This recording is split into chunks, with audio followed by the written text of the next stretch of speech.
Hola, ¿qué tal? Nueva cuenta. Nos saludamos aquí en Lo que queda algo. Antes de empezar el podcast, quiero hacer una advertencia. Va a haber spoilers. Como ya vieron en el título del video, o bien el título en YouTube en Music, hoy vamos a hablar de un tema especial. Es el segundo volumen de la Odisea de la Nostalgia. Esta vez está enfocado en cómo entrenar a tu dragón. Así que va a haber spoilers. Si ya viste la película, disfrútalo con nosotros. Y si no, vuelve cuando ya la hayas visto. Te vas a divertir. De un tiempo para acá ha habido muchos revivals, remakes, retakes, traducciones de algo animado a lo que es el formato live action. Hoy nos encontramos con un caso especial, puesto que también, como mencionamos en el volumen anterior, tuvimos una situación muy similar con un clásico de Disney, un clásico moderno. En este caso vamos a hablar también de un clásico moderno, pero ahora de DreamWorks. Hoy vamos a hablar de cómo entrenar a tu dragón. Para empezar este pequeño análisis de lo que es esta película en específico, hay que dejar muy en claro que esta nueva fórmula live action que se ha traído pues como moda de sacar algo de un clásico animado o un clásico moderno animado a un universo más real para que tengamos una sensación de cómo se verían los personajes en el mundo real y sobre todo cómo se vería el aproximado de cierto escenario ficticio. Pues hoy tenemos ese escenario a partir de la historia de los vikingos que ya conocemos. Hippo y su banda de jinetes de dragón que van en una travesía para encontrar ese nido de dragón que tanto había estado buscando el padre. He de decir que esta película específicamente tiene un punto importante comparado con otros live action que he visto que también son traducciones de un clásico animado. Cómo entrenar a tu dragón en su versión actual 2025 en el live action es una copia prácticamente fiel a lo que es el clásico animado. Y con esto, la película nos vuelve a situar en los zapatos de Hippo, ese joven vikingo que está buscando su lugar en el mundo, tratando de ser un cazadragón igual que su padre y el resto de la aldea. Ese pueblo vikingo que cuando llega el ataque de los dragones, porque ellos buscan algo que comer básicamente, podemos ver como en el animado hay un hipo torpe que busca cómo encajar, y en esa búsqueda de tener ese lugar en su aldea genera una máquina con la cual va a cazar a un dragón. Él dice que va a cazar un furia nocturna. ¿Para qué? Para que al matar a este furia nocturna él pueda tener la aprobación de todos. La película se desarrolla con ese ataque en específico, sobre todo puesto que estamos en la misma situación que el corte animado original, donde los dragones empiezan a llegar y atacan a Berk. Todo entra en caos. La brigada de apagafuegos, que son la banda que en el futuro va a ser de Hippo de jinetes de dragón, tienen un papel, aunque pequeño, importante para lo que son las aspiraciones de supervivencia del pueblo de Berk, sobre todo tomando en cuenta que Hippo no pertenece a ese grupo y es el relegado, puesto que lo mandan a hacer los trabajos con el herrero, de estar afilando espadas y mantener todo el filo posible para que puedan atacar y derribar dragones. Para esto se nota que Hippo no cuadra en ese sitio, no cuadra en ese lugar, no está en su punto. Pero se nota el ingenio del chico sacando una especie de ballesta, una ballesta pesada con la cual empieza a disparar y golpea algo en la oscuridad. En esta oscuridad pues, logramos observar que cae algo en el bosque y ahí es donde empieza a hacer tipo, pues yo le golpeé, yo lo atrapé muy feliz, pero obviamente eso, aunado a su torpeza, hace que la ballesta pesada se dispare otra vez y desate un caos en Berk. Esto le genera la desaprobación tanto de su padre como el resto de la aldea, puesto que para ellos eso no es vikingo, eso no es lo que hace esa aldea. Él no encaja como un cazador de dragón. Su lugar debe de estar en la herrería, poniendo todo en orden para que los verdaderos cazadores vayan a buscar dragones y sobre todo garanticen la supervivencia del pueblo de Berk. Y aquí, hasta este punto, es exactamente lo mismo que vimos en la película original, comparándola con este live action. Sobre todo porque se desata el mismo pasaje de Hippo acercándose a la cosa que golpeó. En este caso, cuando se encuentran uno con el otro, se da cuenta que es el dragón que nadie ha visto, el Furia Nocturna. Entonces empieza a desarrollarse esta relación que empieza siendo amor-odio, puesto que Hippo y en este caso el Furia Nocturna, aún sin nombre, empiezan a tener esa relación de pues nos estamos acercando, nos estamos conociendo, tengo que ver cómo voy a llegar a ti para poder, pues aunque sea posar mi mano sobre ti, que de hecho es el momento más importante y es a cómo llega la situación de pues la conexión, donde al momento de que la primera vez que comparten alimento es donde se genera esa conexión entre Hippo y Chimuelo. Ya bautizado el dragón como Chimuelo, pues empiezan a transcurrir las aventuras de Hippo. Aquí vemos un pequeño cambio sustancial, puesto que no lo había notado tanto en el original, pero aquí se hace más énfasis en la transición en la relación entre Hippo y Chimuelo, tomando en cuenta mucho que le dan esa importancia a los fracasos de Hippo para acercarse al dragón, para poder tener ese contacto y sobre todo esa confianza con la que ellos interactúan en el futuro y son completamente ellos el par de amigos que son inseparables, sobre todo para el final de la saga.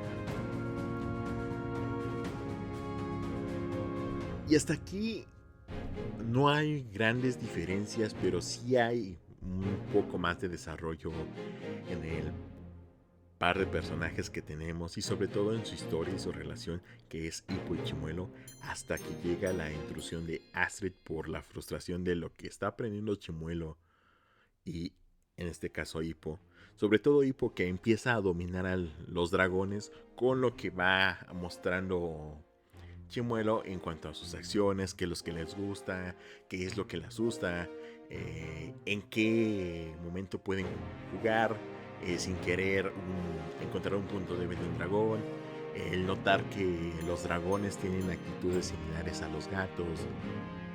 Entonces sigue siendo esa película, pero con un poco más de énfasis en lo que es la relación de Hippo y Chimuelo.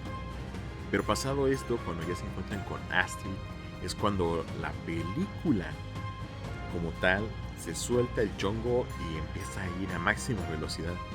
¿Por qué? Porque fue una decisión de edición, muy probablemente, el enfocarse mucho en la relación de Hippo y Chimuelo y cómo se conocen.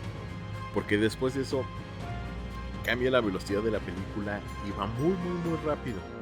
Tan rápido que hay acontecimientos que se sienten tan fugaces que no se alcanzan a disfrutar como se disfrutan en el filme original, sobre todo en la parte de la animación. Y esto da a pie a que la película se haga un tanto pesada si ya la conoces. Y si no estás en el mood correcto de voy descansado a verla, yo fui después de un día un tanto ocupado y tanta acción me cansó visualmente. Al salir de la película estaba completamente agotado porque el ritmo cambia del original por ese énfasis que se hace en el live action, en la versión actual, la relación de Hippo y Chimuelo, que le dedican aproximadamente, creo que son como 20 minutos de la película, que para una película es demasiado centrarse en un arco en específico, que hizo que los acontecimientos finales, que es la copa con la que deciden quién es el cazador nuevo de dragones de Berk, el enfrentamiento con su padre, la captura de Hippo por la tribu y sobre todo el intento por ir a cazar a los dragones a su nido. La batalla final se vuelve tan rápida y tan fugaz que pierde un poco el sabor, al menos desde mi punto de vista, claro está. Pero aquí algo que manejaron perfectamente y que se siente de la misma forma tanto en la película original como en esta nueva adaptación son los golpes emocionales. Los enfrentamientos de Hippo con su padre, la rabia de Astrid por no saber qué es lo que está pasando. En la parte final, pues ahora sí que la dura escena de Stoico tratando de entender si su hijo ha muerto o no porque el chimuelo lo tapa, y al verlo que está vivo, entender que su hijo es lo más importante que tiene, se nota y se siente dentro de la película y está muy bien manejado. El único pero de la película son las escenas de acción. Se sienten muy frenéticas y se sienten tan juntas que si no vas en el mood correcto te vas a agotar. Pero eso no quiere decir que sea una mala película. No tiene nada de malo en este caso si vas esperando exactamente lo mismo que viste en la versión original.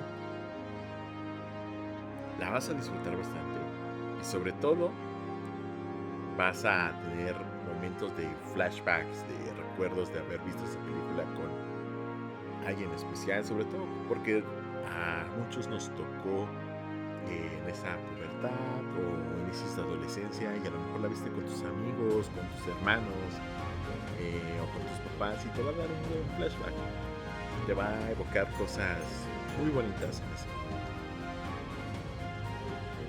Y ahora hay que recordar que toda buena película que tenga una historia y sobre todo que tenga una historia fantástica va a tener algo muy importante: los efectos especiales. Aquí el CGI es perfecto. Se nota que en las grabaciones se usaron dummies de referencia para que cuando se hicieran los efectos en postproducción no se viera raro y tampoco se viera que los personajes agarran el aire. De hecho, se ve en las manos, específicamente el movimiento cuando acarician a los dragones, como que está tocando algo y no están solo haciéndolo al aire como en otras situaciones anteriores que, si no han escuchado el volumen 1, hay una pequeña queja referente a eso, pero en este caso estuvieron muy bien manejados, sobre todo la parte del primer vuelo, el primer vuelo con Astrid, las velocidades que tiene que manejar, el frenetismo que son esas situaciones, el manejo de Hippo y su control de jinete que tiene en la silla de montar está muy bien llevado con la situación de esta película. Y sobre todo estos efectos especiales se notan bastante bien en los dragones, que te hacen ver y te hacen pensar que probablemente esas lagartijas voladoras existían. Obviamente hay que mencionar que esto es ficticio, pero sí tienen un alto grado de realismo, entre comillas, puesto que se ven bastante bien. Tienen esa apariencia escamosa que deben de tener. Tienen esa ferocidad que se debe demostrar. Y sobre todo, cuando tienen que verse feroces e intimidantes, se nota. Sobre todo, uno de los dragones, que no recuerdo el nombre ahorita, pero que se llena de reacciones de fuego en el cuerpo, se ve majestuoso en cuanto aparece y hace su reacción de voy a atacarte y te tengo que intimidar con esta pose y sobre todo con esta forma en la que me veo, se ve espectacular. Para mí, ¿Cómo entrenar a tu dragón en la versión 2025 en live action?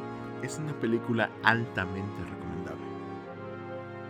Y sobre todo, si te gusta la original, porque no vas a ir a ver una cosa muy diferente. Al contrario, es fiel a su material original. Pero es tan fiel que te va a volver a enganchar como la primera vez. Desde el primer vuelo de Chimuelo hasta la gran batalla. Créanme que si la vas a ver, y sobre todo ahorita en esta época que se antoja porque están cerca las vacaciones de verano, vayan, véanla, disfrútenla. Es altamente recomendable y la vas a querer ver una y otra vez. Y ya para cerrar este pequeño podcast hablando de cómo entrenar a tu dragón en la versión 2025, cuéntame en los comentarios si ya la viste, qué te pareció. Sobre todo, ¿cuál fue tu parte favorita de volver a ver este clásico moderno? Sobre todo, ayúdanos a crecer como comunidad. Comparte este video, suscríbete, activa la campanita, déjame un comentario. Y además, pues hay que hacer que esta población en Berg se haga más grande, siguiéndonos en Facebook, Instagram y TikTok como en Lo que cree algo MX. En este caso, yo soy su amigo Kion Moonlight, que los saluda de nueva cuenta y les dice hasta la próxima.